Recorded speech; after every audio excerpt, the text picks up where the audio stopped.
Sa mismong gabi ng kanyang kaarawan, niregaluhan ako ni Dimitri ng pagtataksil sa loob ng aming kwarto kasama ang ahas naming kapitbahay. Habang nilalamon sila ng pagnanasa, ang biyenan ko ay tinatapon ang aking mga gamit sa labas. Ako ang legal na asawa, pero ako ang naging basura. Ngunit tandaan nyo, ang bawat patak ng aking luha ay magiging apoy na tutupok sa inyong karangyaan. Handa na ba kayong makitang muling isilang ang babaeng minaliit ninyo? Ayoko na sa kanya, ma. Tumingin ka nga, mukha na siyang katulong kaysa asawa. Masyado na siyang losyang para sa akin. At nakakasawa nang makita ang mukha niyang laging amoy bawang at sibuyas. Napatigil ang buong mundo ko sa tapat ng bahagyang nakabukas na pinto ng guest room. Ang boses na yon ay kay Dimitri, ang lalaking pinaglaanan ko ng 10 taon ng aking buhay. Ang bawat salita niya ay parang isang matalim na balisong na dahan-dahang humihiwa sa aking pagkatao. Hindi ito sigaw, hindi ito galit kundi isang malamig na pag-amin na mas masakit pa sa anumang sampal.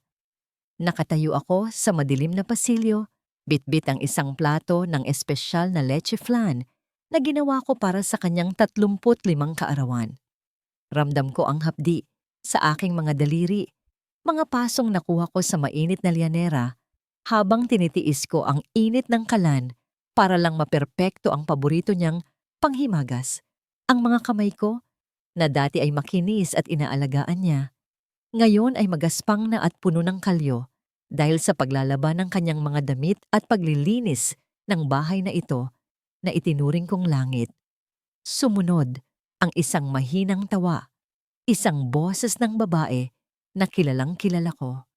Si Bella, ang aming kapitbahay na itinuring kong kaibigan, ang babaeng laging humihingi ng tulong sa akin kapag wala siyang makain.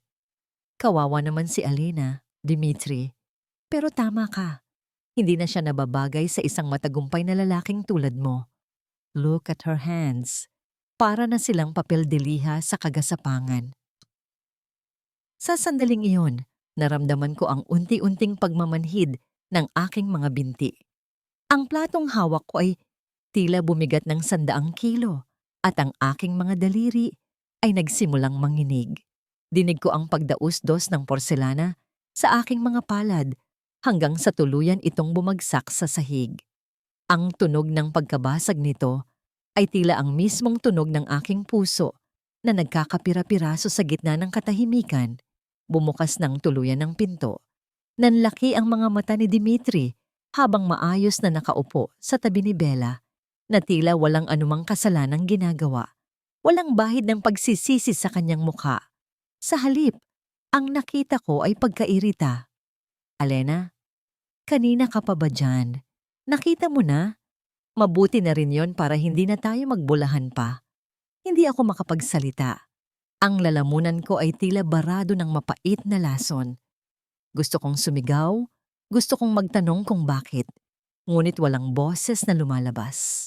Ang tanging nararamdaman ko lang ay ang bawat patak ng luha na dumadaloy sa aking pisngi. Mainit, masakit, at puno ng kahihiyan. Eksaktong pagkatapos niyon ay ang pagpasok ni Doña Remedios, ang aking biyenan. Hindi siya nagulat. Sa halip, tinitigan niya ako mula ulo hanggang paa nang may matinding pandidiri. Huwag kang mag-eskandalo rito, Alena. Tama ang anak ko. Wala kang ibinigay sa kanya kundi ang pagiging isang hamak na tagapagluto. Ngayong wala ka ng silbi. Oras na para lumayas ka sa bahay na ito. Kinaladkad ako ni Dimitri palabas. Habang ang aking biyenan ay itinatapon ang aking mga gamit sa kalsada, na tila ba ako ay isang basurang hindi na kailangan.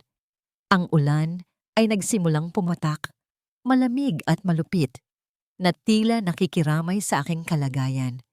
Nakatayo ako sa harap ng gate, basang-basa. Yakap-yakap ang maliit na bag na naglalaman ng mga dokumento ng aking anak. Tumingala ako sa bintana ng aming kwarto. Nakita ko ang anino ni Dimitri at Bella na magkasama. Masaya sa loob ng init ng tahanang ako ang nagpatayo sa pamamagitan ng aking pawis at sakripisyo. habang ang bawat patak ng ulan ay humahalo sa aking mga luha. Isang tanong ang paulit-ulit na umaalingaw-ngaw sa aking isipan sa gitna ng dilim. Sa dinami-dami ng bagyong sinuong ko para sa kanya, sa bawat sakripisyong ginawa ko para maging maayos ang buhay niya. Bakit ako pa ang naiwan dito sa gitna ng ulan? Bakit ang halaga ko ay naging kasing mura lang ng papel delihang itinapon? Ang bawat patak ng ulan na tumatama sa aking balat ay tila mga karayom na nagpapaalala sa akin kung gaano ako kamanhid. Nakatayo ako sa gilid ng kalsada, yakap ang basang bag na naglalaman ng birth certificate ni Ana at ang iilang piraso ng aking dangal. Tumingin ako sa paligid, sa mga naglalakihang bahay sa subdibisyong ito na dati ay itinuring kong tahanan. Ngunit ngayon ay tila mga dambuhalang bantay na nagmamasid sa aking pagbagsak. Ang amoy ng basang semento at ang lamig na dumuot hanggang sa aking mga buto ay tila humahalakhak sa akin. Sinasabing wala na akong matatakbuhan. Ganito pala ang pakiramdam ng mawalan ng lahat sa loob ng isang iglap. 10 taon. 10 taon kong binuo ang bawat sulok ng buhay ni Dimitri. Nilimot ko ang sarili kong pangarap. Tinalikuran ko ang pagkakataong maging higit pa sa isang may bahay dahil naniwala ako sa kanyang mga pangako. Sabi niya noon, ako ang kanyang sandigan, ang kanyang reyna. Pero habang hinahaplos ko ang magaspang na balat sa aking mga palad, napagtanto ko na ang tanging papel na ginampanan ko ay ang maging tuntungan niya para makarating sa itaas.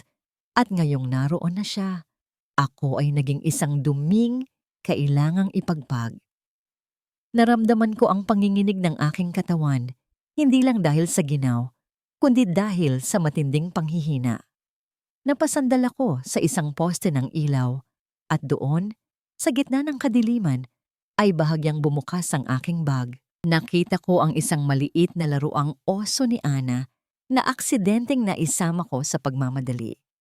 Ang laruang yon ay may bakas pa ng tahi sa leeg.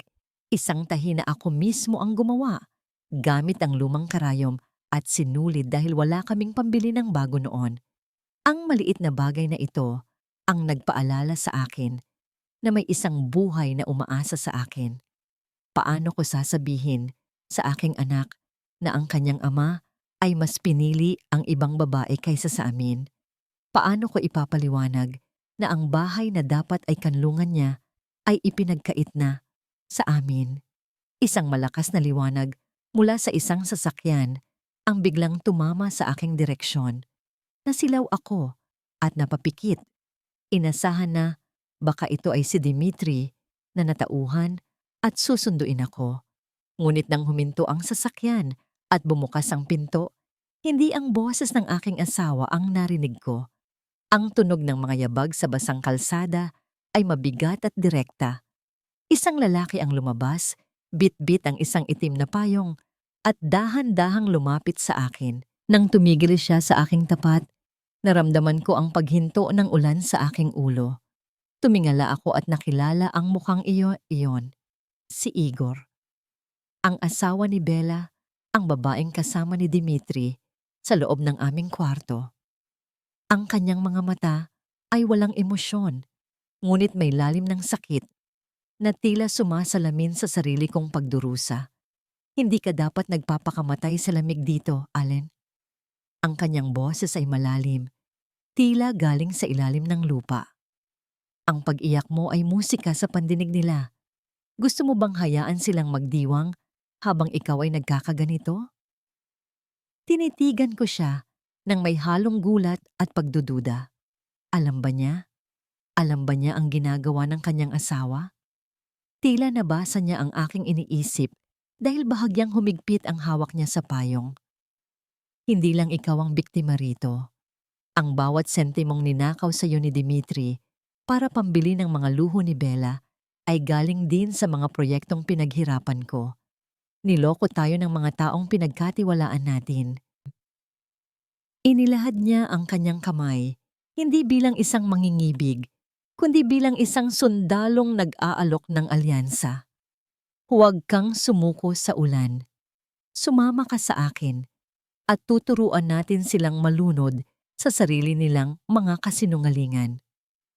Napatitig ako sa kanyang kamay. Ang bawat himaymay ng aking puso ay sumisigaw ng paghihiganti.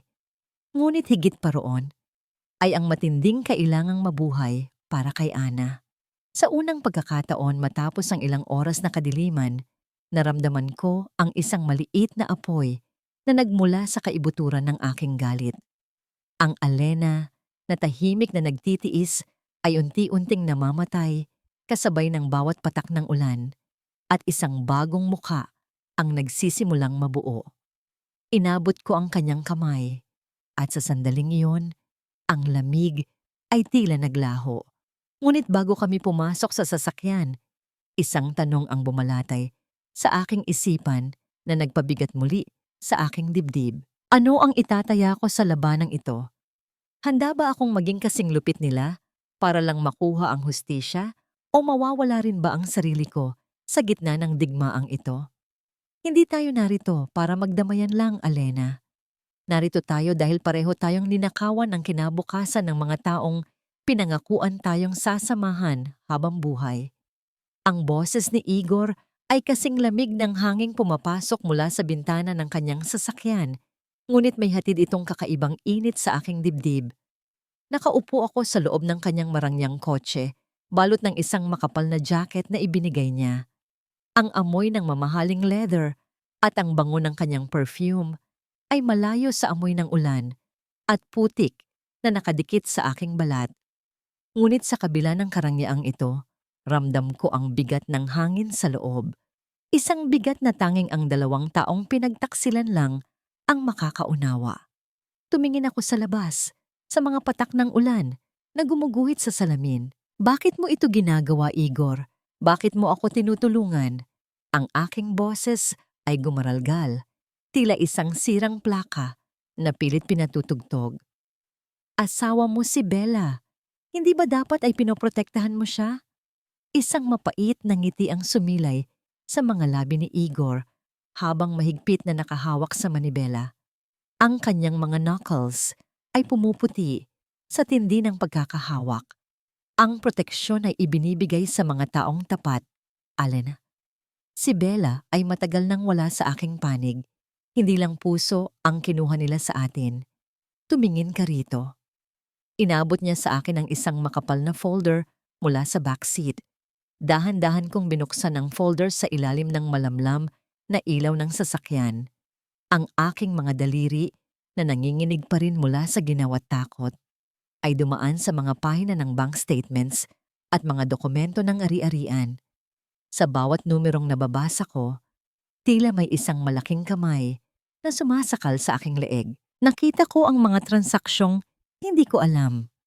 Mga perang kinuha ni Dimitri mula sa aming joint account, mga pondong dapat ay para sa pag-aaral ni Ana, na ngayon ay nakapangalan na sa isang kumpanyang pagmamay-ari ni Bella.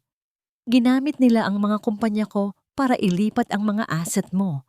Paliwanag ni Igor, ang kanyang tono ay puno ng professional na galit.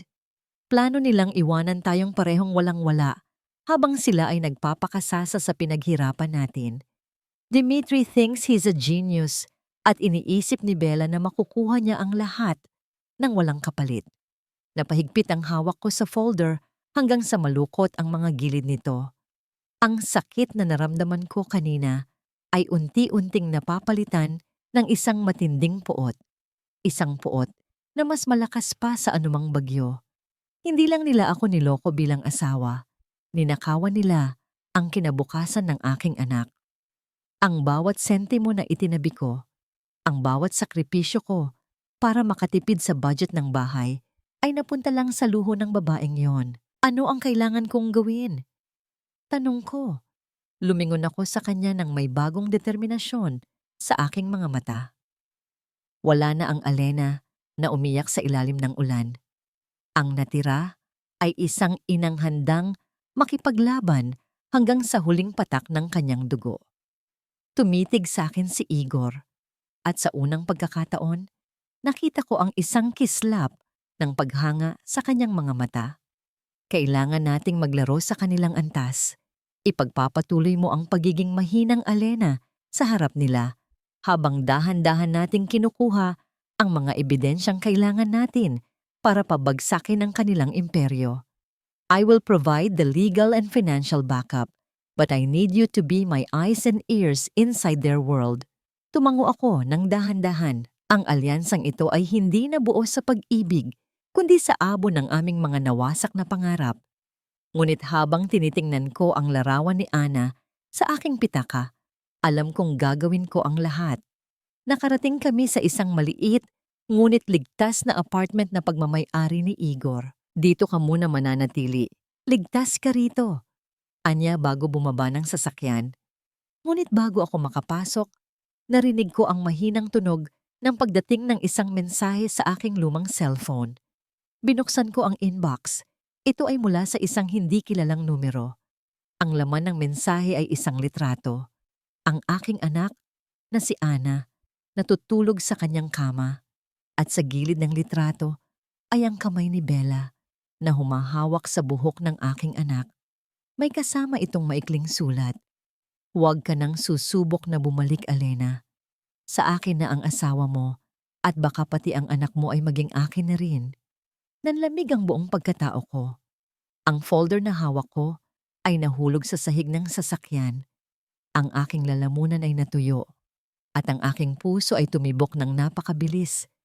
Tila gustong kumawala sa aking dibdib.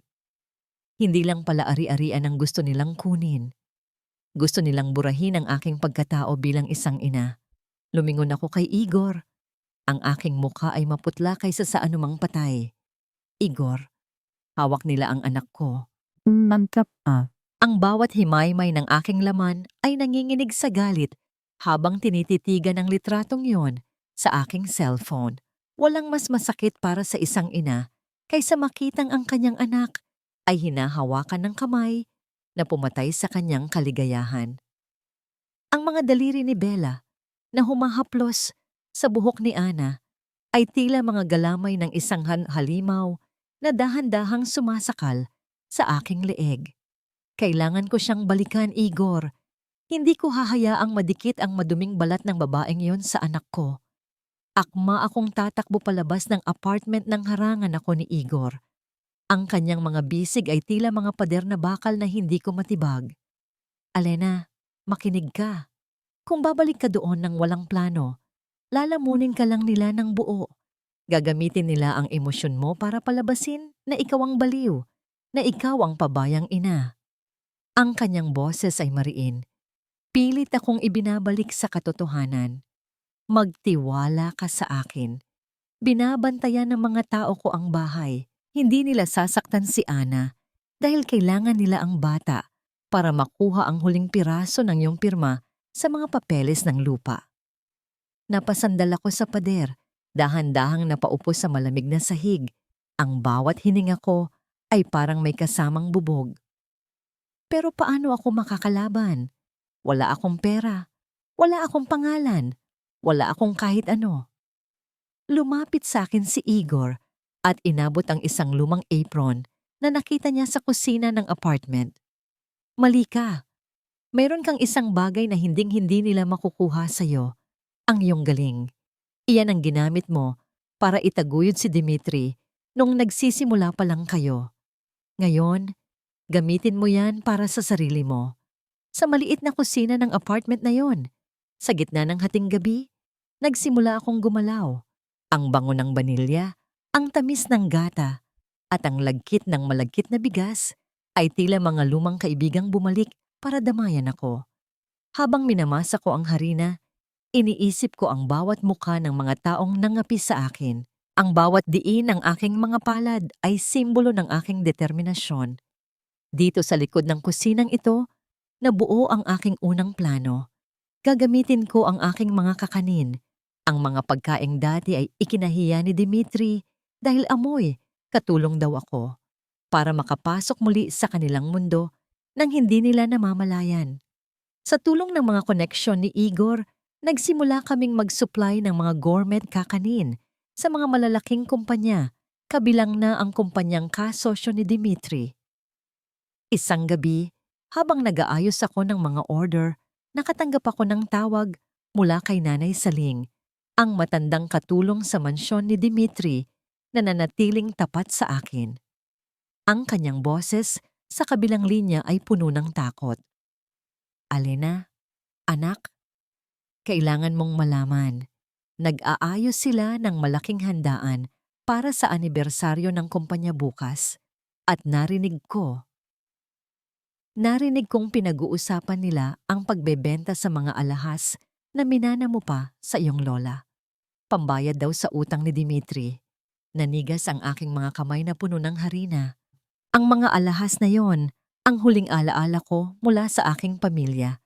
Ang tanging bagay na balak kong ipamana kay Ana. Ang puot na aking kinikimkim ay tila sumabog na parang bulkang matagal nang natutulog. Nanay Saling, sino ang kinuha nilang caterer para sa handaan? Tanong ko. Ang aking tinig ay malamig at puno ng plano. Isang bagong kumpanya, anak. Ang pangalan daw ay Lihim ng Kusina. Bakit, Alena? Napangiti ako ng mapait habang tinititigan ang logo ng aking maliit na negosyo sa ibabaw ng mesa. Ang lihim ng kusina ay ako. Bukas, babalik ako sa bahay na yon. Hindi bilang biktima, kundi bilang ang babaeng magsisilbi ng kanilang huling hapunan. Ngunit habang nag-aayos ako ng gamit, nakita ko sa CCTV vapot ng apartment na may isang lalaking nakatayo sa labas. Hindi ito si Igor. Ang lalaking iyon ay nakasuot ng itim at may hawak siyang isang pamilyar na bagay, ang paboritong kumot ni Ana na punit-punit na. Bumilis ang tibok ng aking puso. Naramdaman ko ang malamig na pawis na dumadaloy sa aking likod. Alam ba nila kung nasaan ako? O ito ba ay isang bitag para makuha ang huling piraso ng aking kalayaan bago sumapit ang bukas? Ang ganda ng mga alahas mo, Bella. Parang gawa para sa isang reyna. Narinig ko ang boses ni Doña Remedios mula sa kabilang panig ng bar counter. Nakatayo ako sa loob ng sarili kong dating kusina. Suot ang itim na uniforme ng isang caterer at isang face mask na tumatakpan sa halos buong mukha ko. Ang bawat salita ng aking dating biyenan ay tila mga pako na ibinabaon sa aking pandinig. Dahan-dahan akong sumilip mula sa siwang ng pinto ng kusina. Doon, sa gitna ng malawak na sala na dati ay ako ang naglalampaso, nakita ko si Bella. Suot niya ang isang matingkad na pulang gown at sa kanyang leeg ay nagniningning ang kwintas na gawa sa purong ginto at diamante. Ang kwintas na pamana pa ng aking lola. Ang gintong iyon ay tila mga kadenang pumupulupot sa aking lalamunan. Nagnanakaw ng aking hininga. Salamat, ma. Regalo ito sa akin ni Dimitri. Sagot ni Bella nang may kasamang malanding tawa. Sabi niya, mas bagay daw ito sa isang babaeng marunong magdala ng yaman, hindi sa isang taong amoy usok at uling. Napahigpit ang hawak ko sa tray ng gourmet bibingka na aking inihanda. Ang bawat piraso ng kakanin na naroon ay bunga ng aking puyat at pagod sa maliit na apartment ni Igor. Ang amoy ng sunog na dahon ng saging at ang tamis ng asukal ay tila mga sandata ko sa gabing ito.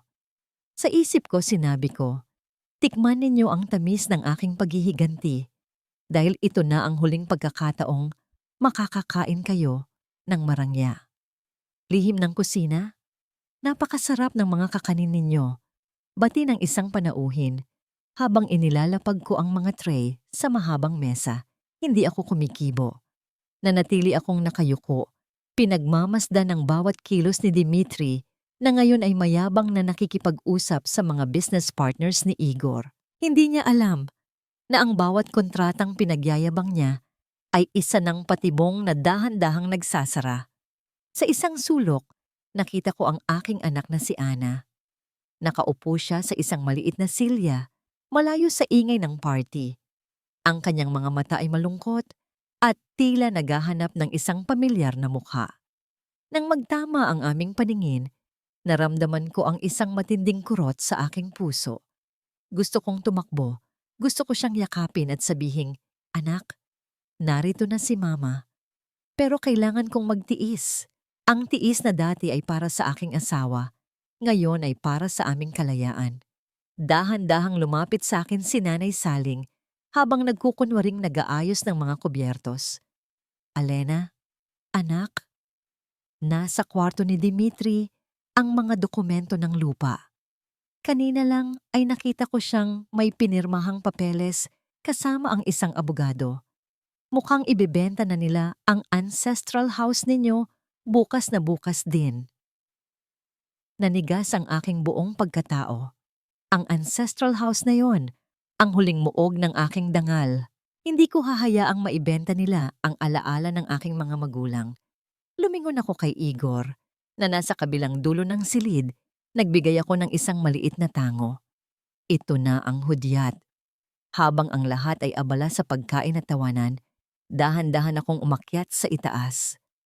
Ang bawat baitang ng hagdan ay tila bumabalik sa akin ang bawat sampal at bawat pangungutya na tinanggap ko sa bahay na ito. Pagdating ko sa tapat ng master bedroom, nanginginig ang aking kamay na humawak sa doorknob. Ngunit bago ko pa ito maikot, narinig ko ang mabibigat na yabag sa pasilyo. Ang amoy ng pamilyar na tobako at mamahaling alak ay lumapit sa akin. "Sino ka? At anong ginagawa mo rito sa itaas?" Ang boses ni Dimitri, malamig, may kapangyarihan at puno ng hinala. Naramdaman ko ang pagtulo ng isang malamig na pawis sa aking likod. Kung lilingon ako, malalaman niya ang totoo. Kung hindi naman, tatawag siya ng gwardiya.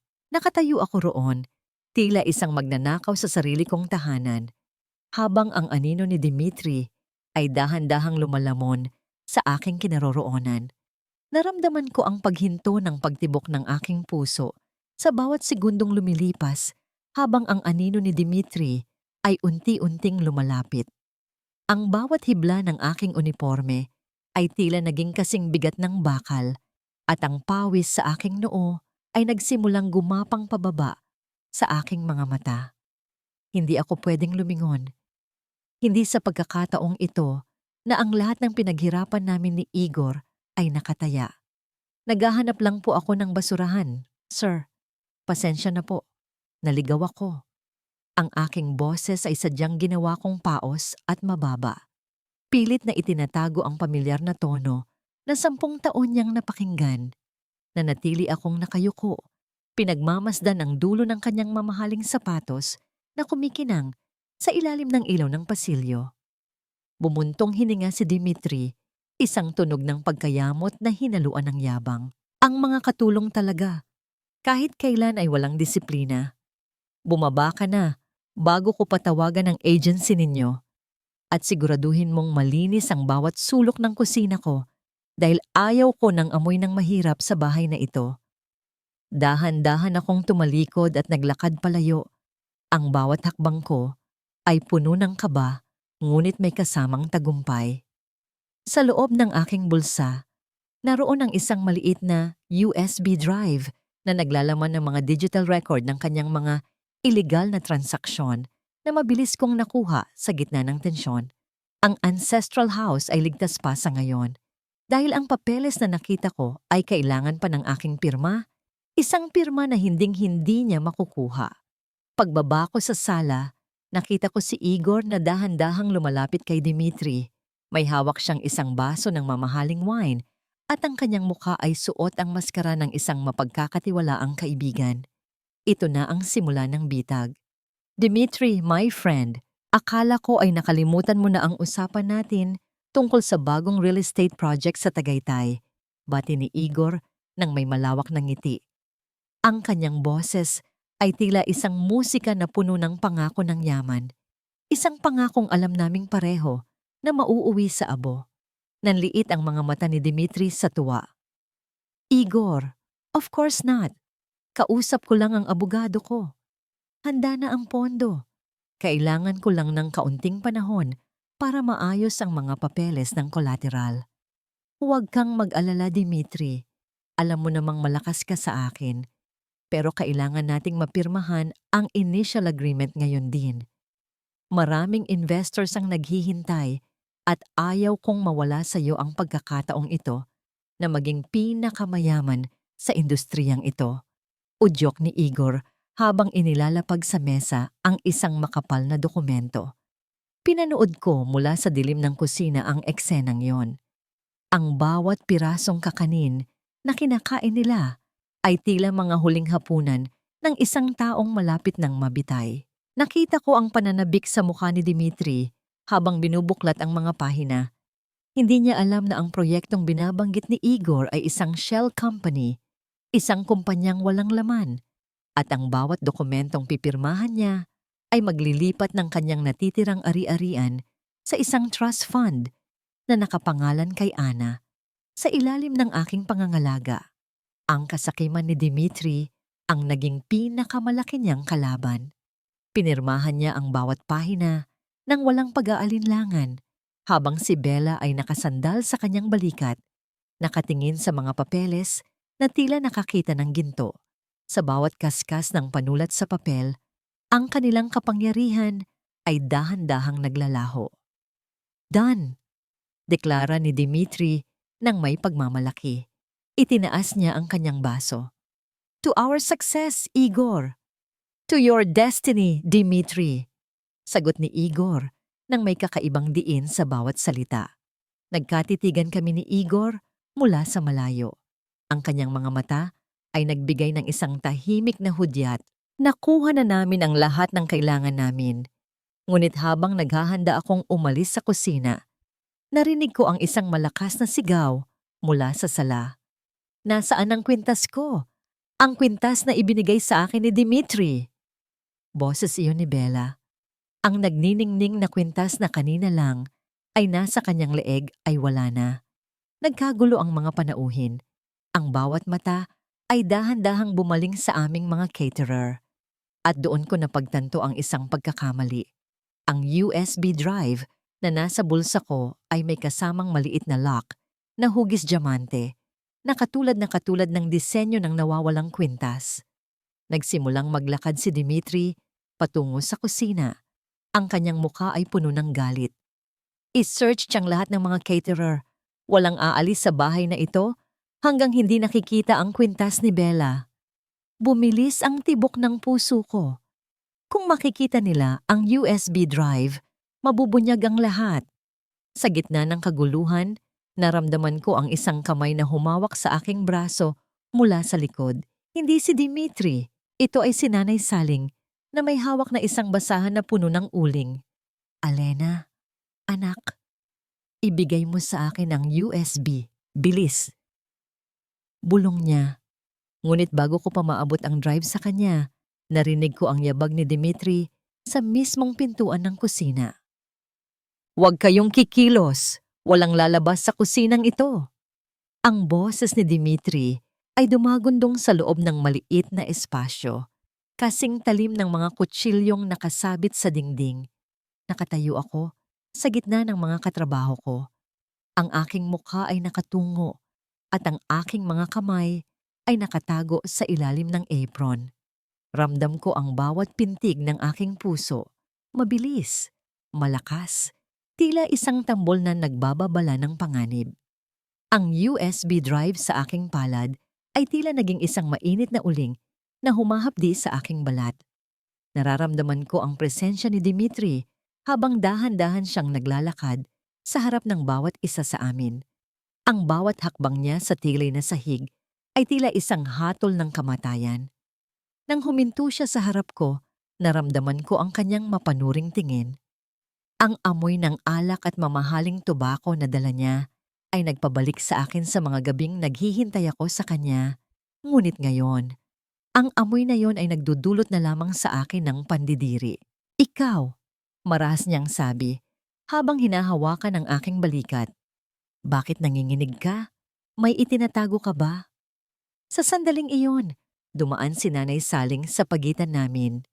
Dala ang isang tumpok ng mga basang-basahan na puno ng uling at dumi mula sa mga kawali. Kunwari ay natisod siya at ang mga maduming tela ay tumama sa sapatos ni Dimitri.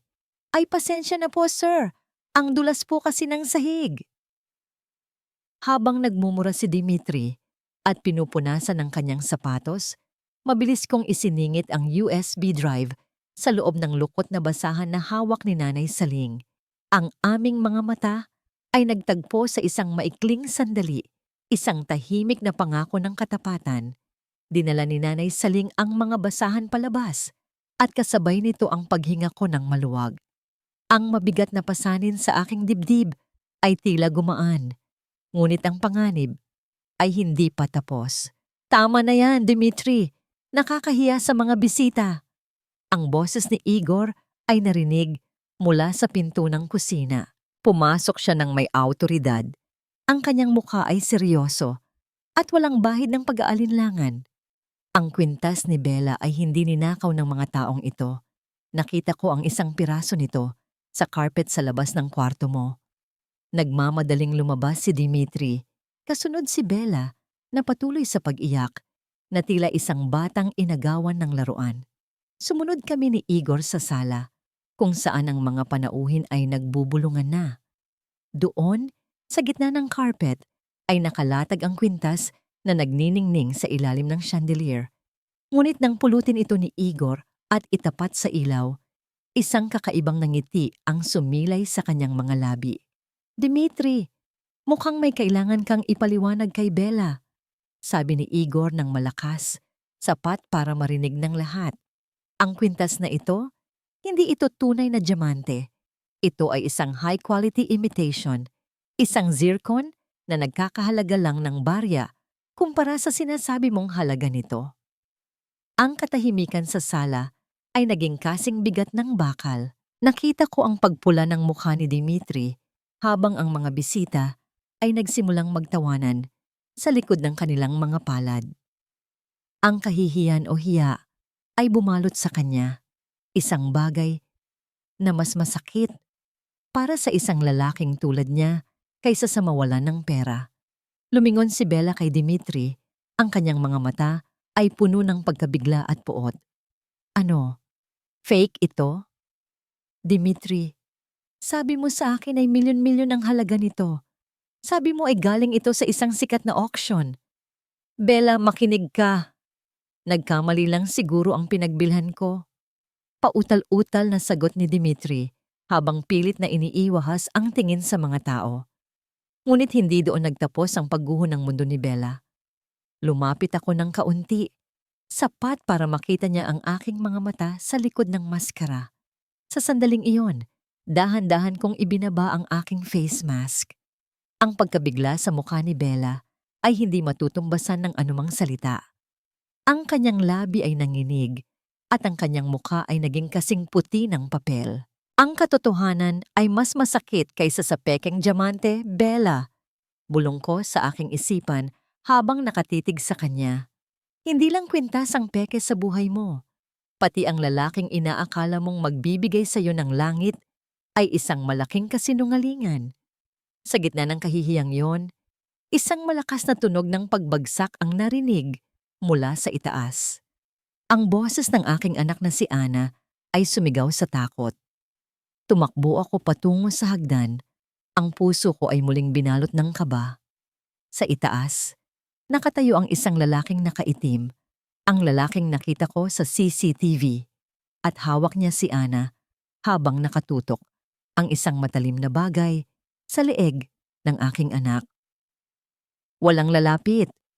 Ibigay niyo sa akin ang mga dokumento o hindi na makakababa ang batang ito. Sigaw ng lalaki. Napahinto ang lahat. Ang tagumpay na naramdaman ko kanina ay biglang naglaho, napalitan ng isang matinding takot na hindi ko kailanman naramdaman. Tumingin ako kay Igor at nakita ko ang tensyon sa kanyang mukha. Sino ang lalaking ito? At paano niya nalaman ang tungkol sa mga dokumento? Bitawan mo ang anak ko. Kunin mo na ang lahat. Huwag mo lang siyang sasaktan. Ang aking pagsigaw ay tila isang kumpas na nagpatigil sa musika at tawanan sa buong bulwagan. Nakatayo ako sa paanan ng hagdan, Ang aking mga kamay ay nakataas at nanginginig, habang ang paningin ko ay nakapako sa talim ng kutsilyo na nakadikit sa murang balat ni Ana. Ang aking munting anghel ay umiiyak ng walang tinig. Ang kanyang mga mata ay puno ng matinding takot habang nakatingin sa akin. Humihingi ng saklolo na tila ba ako ang kanyang huling pag-asa sa mundong ito. Ang mga dokumento, Alena, ibigay mo ang USB at ang mga papeles na ninakaw mo. Kung hindi ay isasama ko ang batang ito sa impyerno. Sigaw ng lalaking nakaitim. Ang kanyang boses ay puno ng desperasyon. Isang boses na tila pamilyar, ngunit hindi ko matandaan. Sa gitna ng aking pagkaataranta, lumingon ako kay Dimitri. Umaasa na kahit kaunti ay manaig ang kanyang pagiging ama. Dimitri, tulungan mo kami. Anak mo si Ana. Sabihin mo sa kanya na bitawan ng bata. Ngunit ang nakita ko sa mga mata ni Dimitri ay hindi pag-aalala para sa aming anak. Sa halip nakita ko ang takot para sa kanyang sarili. Umatras siya ng ilang hakbang, ang kanyang mukha ay maputla at ang kanyang mga labi ay nanginginig. Iibigay mo na ang gusto niya, Alena. Huwag mong idamay ang negosyo ko rito. Iyong USB. Nasaan ang USB? Doon ko naramdaman ang huling piraso ng aking puso na tuluyang naging abo. Sa harap ng panganib na kumikitil sa buhay ng kanyang sariling dugo, ang iniisip pa rin ni Dimitri ay ang kanyang mga ilegal na dokumento. Si Doña Remedios naman ay nakatayo lang sa gilid, nakatakip ang kamay sa bibig, ngunit walang ginagawa. Tila ba ang buhay ni Ana ay isang palabas lamang na kailangan niyang panoorin. Igor, gawin mo ang lahat. Iligtas mo ang anak ko. Pagmamakaawa ko, ang aking tinig ay halos pabulong na dahil sa matinding iyak. Dahan-dahang humakbang si Igor patungo sa gitna. Ang kanyang presensya ay tila isang matibay na haligi sa gitna ng bagyo. Kalmado ang kanyang mukha, ngunit ang kanyang mga mata ay matalim na nakatitig sa salarin. Bitawan mo ang bata, matatalo ka lang. Ang mga dokumentong hinahanap mo ay wala na rito. Naipadala na ang mga digital copies sa mga awtoridad. 5 minuto na ang nakalilipas. Wala nang saysay ang paghawak mo sa kanya. Sa sandaling iyon, ang katahimikan ay binalot ng tunog ng paparating na mga sirena ng pulis sa labas ng mansyon. Ang lalaking nakaitim ay naguluhan. Lumingon siya sa bintana at sa pagkakataong yon, mabilis na sumugod ang mga tauhan ni Igor na kanina pa nakatago sa dilim. Isang mabilis na galaw ang nagpabagsak sa salarin sa sahig. At sa isang iglap, si Ana ay malaya na. Tumakbo ako nang mabilis at sinalubong ang aking anak sa paanan ng hagdan. Niyakap ko siya ng napakahigpit. Tila ba sinusubukan kong ipasok siya muli sa aking sinapupunan para protektahan sa lahat ng kasamaan. Ang kanyang maliit na katawan ay nanginginig sa loob ng aking mga bisig at ang kanyang mga luha ay pumatak sa aking balat. Mga luhang bawat isa ay parang sumpa sa mga taong nagdulot nito. Ligtas ka na, Ana. Narito na si Mama. Hindi ka na nila muling mahahawakan. Bulong ko sa kanya habang hinahaplos ang kanyang buhok. Pumasok ang mga pulis at pinirata ang lalaking nakaitim. Nang tanggalin ang kanyang takip sa mukha, isang kolektibong singhap ang narinig.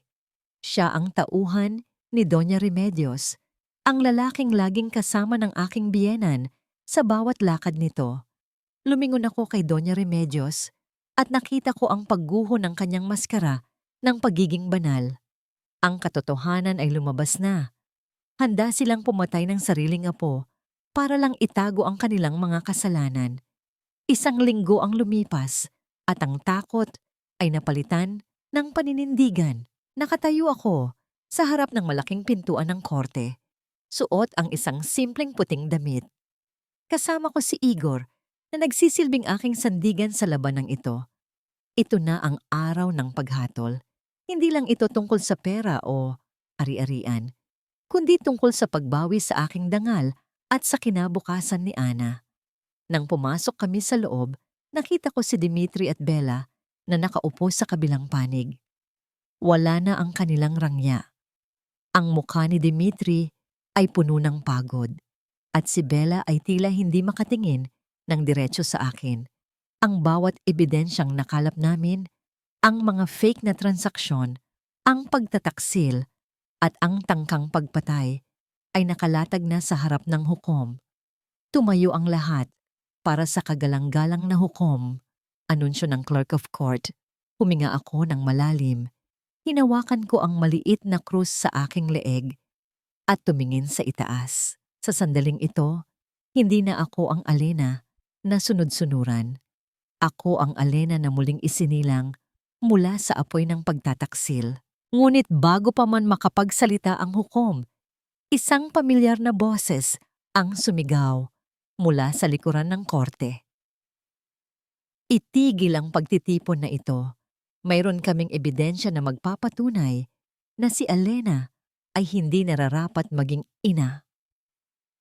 Ang pinto ay bumukas ng malakas at pumasok si Doña Remedios. May dalang isang lumang record mula sa ospital na matagal ko nang kinalimutan. Ang aking mundo ay tila muling nanganib na gumuho. Ano ang itinatago ng dokumentong yon na maaring magpabago sa takbo ng aking laban? Baliw ang babaeng iyan. May record siya sa ospital na nagpapatunay na hindi siya matino ang pag-iisip. Paano ninyo ipagkakatiwala ang isang bata sa isang inang may kasaysayan ng pagkabaliw? Ang boses ni Doña Remedios ay pumailan lang sa loob ng tahimik na courtroom. Tila isang lason na dahan-dahang kumakalat sa hangin. Inilapag niya ang isang dilaw na papel sa mesa ng hukom. Isang psychiatric record mula 5 taon na ang nakalilipas. Sa sandaling iyon, naramdaman ko ang paglamig ng aking mga dulo ng daliri. Ang bawat mata, sa loob ng silid, ay lumingon sa akin, puno ng pagdududa at panghuhusga. Naramdaman ko ang pagguho ng aking mundo. Naalala ko ang panahong iyon, ang mga gabing hindi ako pinapatulog ni Dimitri dahil sa kanyang pambababae, ang mga araw na pinaparamdam sa akin ni Doña Remedios na wala akong kwenta hanggang sa maniwala ako sa kanila. Pumunta ako sa doktor dahil sa depresyon, dahil sa bigat na hindi ko na kayang pasanin ng mag-isa. At ngayon, ang tanging pagtatangka kong iligtas ang aking sarili ay ginagamit nila bilang sandata para ituring akong basura. Ganito ba talaga sila kalupit? Ang tanong na paulit-ulit sa aking isipan habang nakatitig sa aking mga kamay na nanginginig sa ibabaw ng mesa. Gagamitin nila ang aking sugat para makuha ang tanging bagay na nagbibigay sa akin ng buhay. Ngunit bago pa man makapagsalita ang abogado ni Dimitri, tumayo si Igor. Walang kaba sa kanyang mukha. Bagkus ay isang matalim na ngiti ang sumililay sa kanyang mga labi. Kagalang-galang na hukom, ang dokumentong yan ay patunay lamang ng matagal na gaslighting at pang-aabusong emosyonal na dinanas ng aking kliyente sa kamay ng mga taong ito. Ngunit bago natin talakayin ang kalusugan ni Alena, nais ko munang ipakita ang huling ulat mula sa bangko tungkol sa mga ari-arian ng nasasakdal. Inilabas ni Igor ang mga dokumentong pinirmahan ni Dimitri sa gabi ng party. Sa mismong oras na ito, ang mansyon na tinitirhan ni na Dimitri at Bella, pati na ang lahat ng kanilang account sa bangko, ay nailipat na sa isang irrevocable trust fund sa ilalim ng pangalan ni Ana. At dahil sa napatunayang pandaraya ni Dimitri sa mga dokumento ng kumpanya, ang lahat ng kanyang natitirang assets ay kasalukuyan nang naka-freeze para sa investigasyon. Nakita ko ang unti-unting pagbabago sa mukha ni Dimitri. Ang dating mayabang na anyo ay napalitan ng isang mukha ng taong tila nakakita ng multo. Lumingon siya kay Bella, na ngayon ay nanginginig na rin sa takot. Ano ang ibig mong sabihin, Igor? Akin ang bahay na yon. Ako ang nagpatayo niyon. Sigaw ni Dimitri, ngunit pinatahimik siya ng martilyo ng hukom. Hindi na ngayon, Dimitri. Malamig na sagot ni Igor.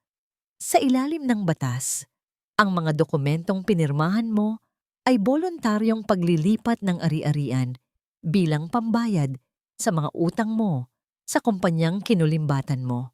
Wala ka ng pag-aari kahit ang damit na suot mo sa sandaling ito. Ang palasyong gawa sa buhangin na binuo ni Dimitri sa pamamagitan ng kasinungalingan ay tuluyan ng gumuho. Ang karangyaan, ang kapangyarihan, at ang yabang na kanilang ipinamalas ay tinangay ng ngalon ng katotohanan. Nakita ko ang pagbagsak ni Doña Remedios sa kanyang upuan. Ang kanyang mukha ay puno ng matinding kahihiyan habang ang mga tao sa korte ay nagsimulang magbulungan. Paglabas namin ng korte, nakita ko ang sheriff na naglalagay na ng notice sa pinto ng kanilang mansion. Nakatayo sina Dimitri at Bella sa labas, bit-bit ang iilang bag ng damit, habang ang ulan ay muling nagsimulang pumatak, malamig at malupit. Katulad ng gabing pinalayas nila ako, tiningnan ko sila mula sa loob ng sasakyan ni Igor. Wala akong naramdamang awa, tanging isang malalim na buntong hininga ng kalayaan. Ang katarungan ay hindi lamang tungkol sa pagpaparusa, kundi tungkol sa pagbawi sa mga bagay na ninakaw sa atin. Ngunit habang papalayo kami, nakita ko si Bella na lumapit kay Dimitri at sinampal ito ng napakalakas bago siya sumakay sa isang taxi na nag-iisa. Ang kanilang pag-ibig na itinayo sa pagtataksil ay naglaho nang mawala ang pera. Lumingon ako kay Ana na mahimbing na natutulog sa aking tabi.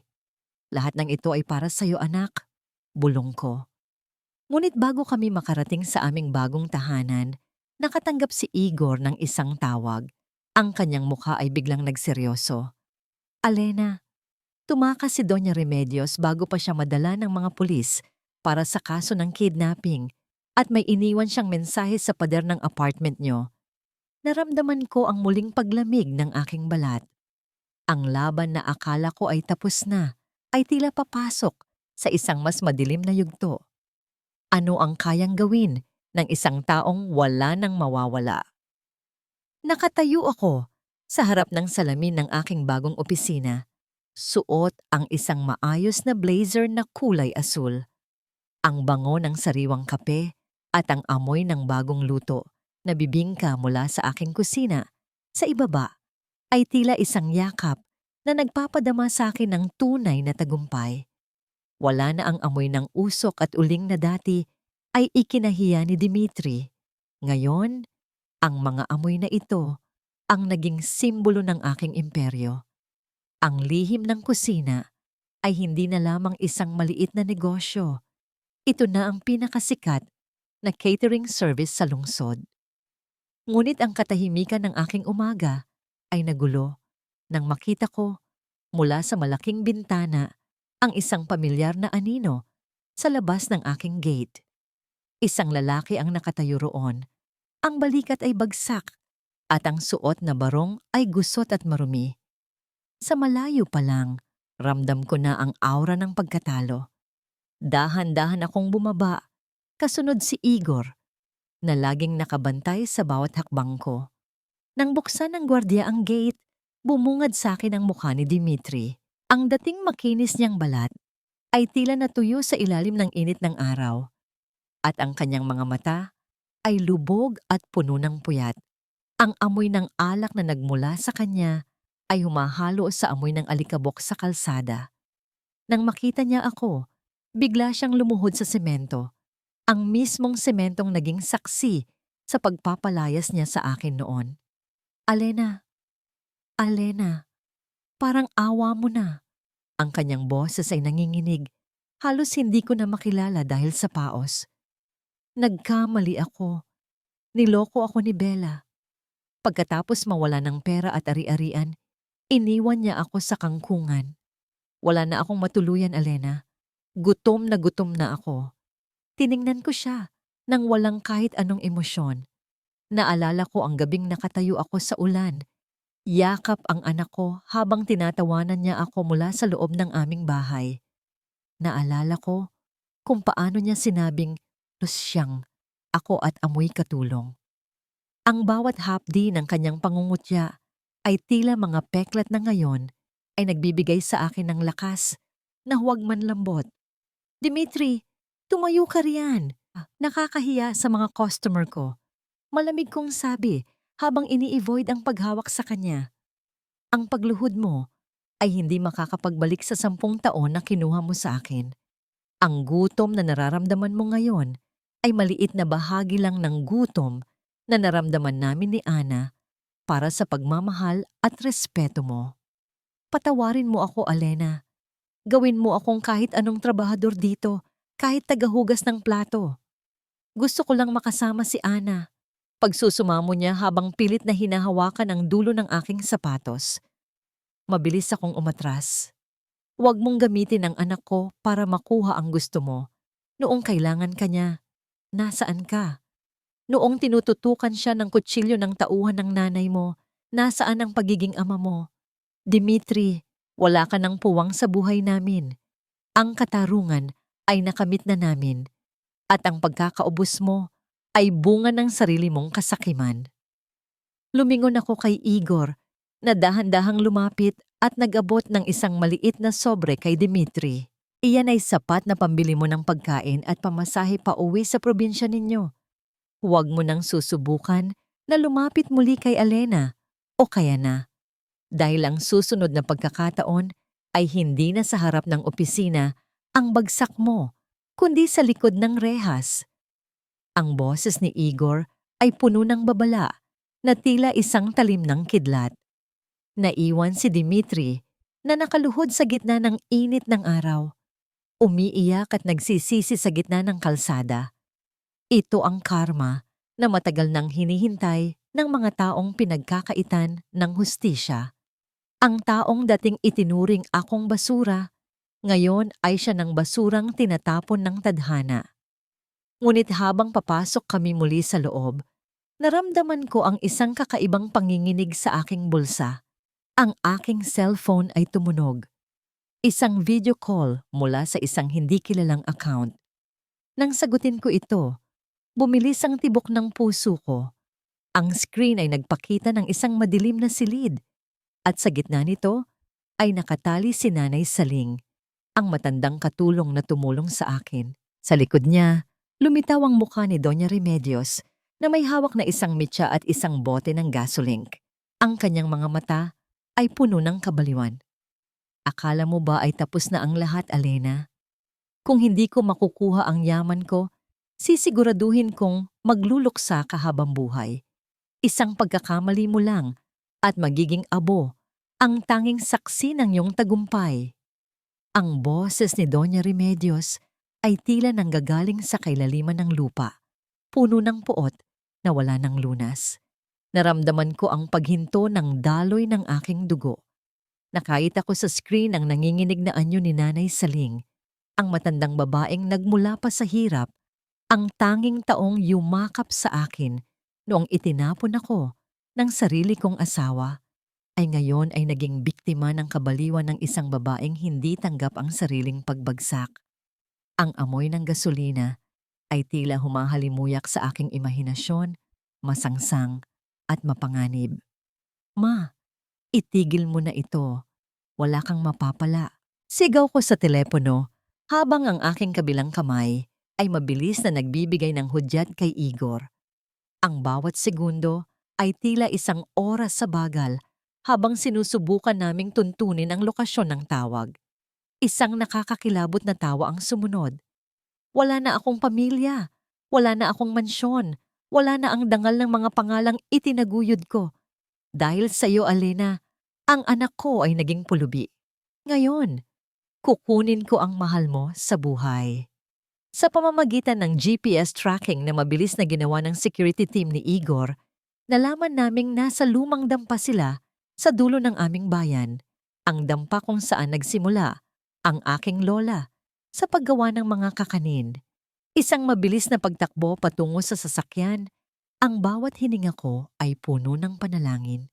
Hindi ako pwedeng mawalan muli, hindi si Nanay Saling. Nang makarating kami sa lumang dampa, ang paligid ay balot ng kadiliman, maliban sa isang maliit na kislap ng apoy sa loob. Hindi ako nag-atubili. Tinulak ko ang pintong kahoy na gawa sa kawayan at ang tunog ng pag-inggit nito ay tila isang babala. Doon ko nakita si Doña Remedios. May hawak na isang piraso ng posporo na dahan-dahang nagniningas. Ang kanyang mga mata ay nanlilisik, ang buhok ay gulo-gulo, malayo sa imahe ng isang marangyang donya na nakilala ko. Nakatali si Nanay Saling sa isang silya. Ang kanyang mga mata ay puno ng luha ngunit nananatiling matatag. Huwag kang lalapit, Alina. Isang hakbang mo pa at itatapon ko ito. Sigaw ni Remedios habang itinataas ang nagniningas na posporo. Huminga ako ng malalim. Sa pagkakataong ito, hindi takot ang nanaig sa akin, kundi ang kapayapaan ng isang taong alam na ang kanyang katotohanan. Ma, Remedios, tumingin ka sa paligid mo. Wala na ang mansyon, wala na ang mga alahas. Pero alam mo kung anong nananatili? Ang kasalanan mo. Ang bawat paghihirap na ibinigay mo sa akin, ang bawat panlalait mo sa mahihirap, iyan ang tunay na nagpabagsak sa'yo. Hindi ako ang sumira sa buhay mo. Ang sarili mong kasakiman ang sumunog sa palasyo mo. Dahan-dahang ibinaba ni Remedios ang kanyang kamay.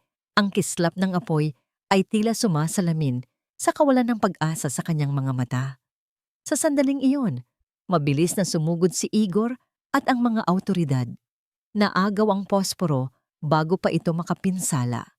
Ang bawat galaw ay mabilis at walang ingay ng kaguluhan. Tila isang tadhana na dahan-dahang nagtatapos. Niyakap ko si Nanay Saling ng napakahigpit. Salamat sa Diyos. Ligtas ka, Nanay.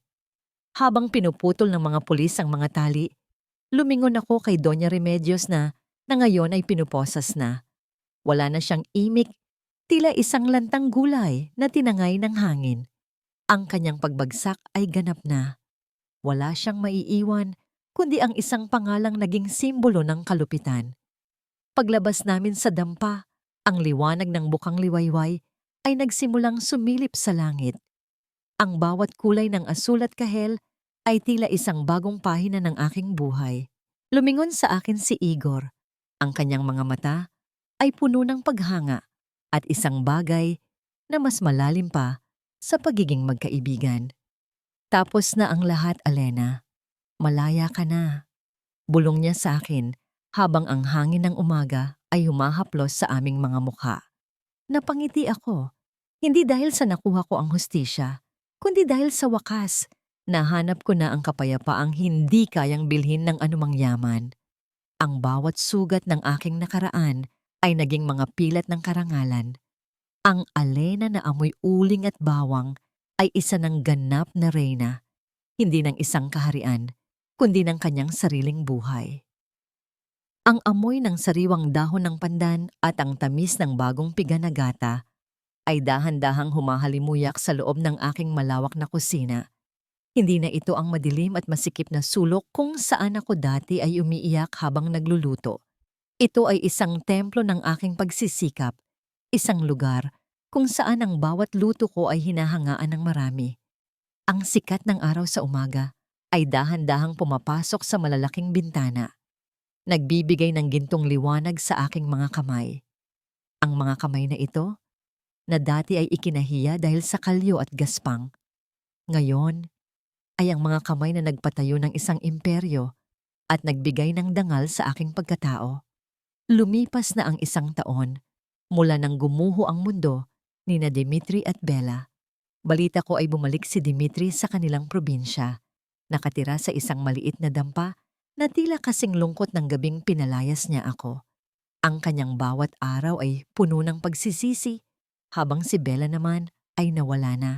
Parang bula matapos, malamang wala ng perang makukuha. Si Doña Remedios ay nananatili sa likod ng mga rehas, kung saan ang tanging kasama niya ay ang mga anino ng kanyang sariling kalupitan. Wala ng mansyon, wala ng mga utusan, at wala ng huwad na dangal. Ang bawat isa sa kanila ay nakatikim ng mapait na bunga ng kanilang itinanim. Ngunit ang aking tagumpay ay hindi nasusukat sa kanilang pagbagsak.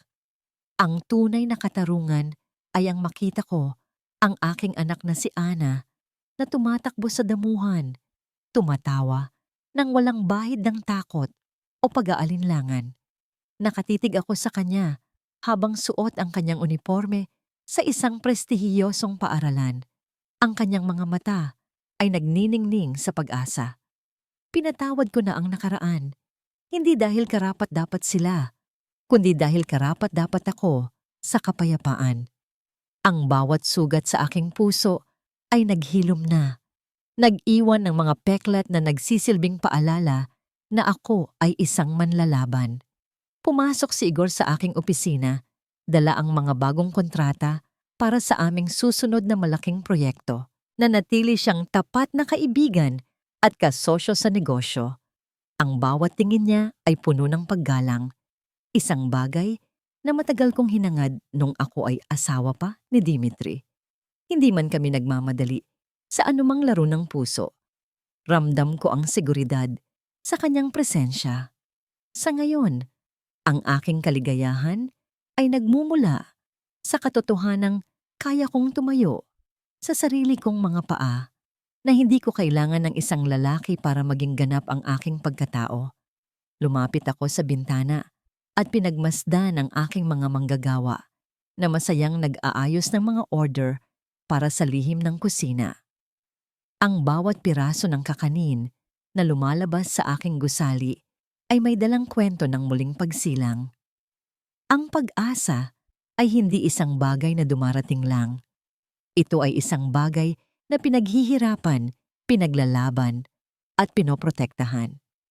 Lumingon ako sa larawan ng aking lola sa ibabaw ng aking mesa. Ang kanyang ngiti ay tila nagsasabing, nahanap ko na ang aking tunay na tahanan. Hindi ito ang mansion na gawa sa semento, kundi ang buhay na binuo ko mula sa abo ng pagtataksil. Sa bawat hininga ko, ramdam ko ang init ng tagumpay at ang tamis ng kalayaan. Ako si Alena, ang babaeng itinapon sa ulan, ngunit ngayon ay ang reynang nagpapatubo ng mga bulaklak sa gitna ng bagyo. Ang aking kwento ay hindi nagtatapos sa paghihiganti, kundi sa isang walang hanggang simula ng pagmamahal sa sarili at tunay na kapayapaan.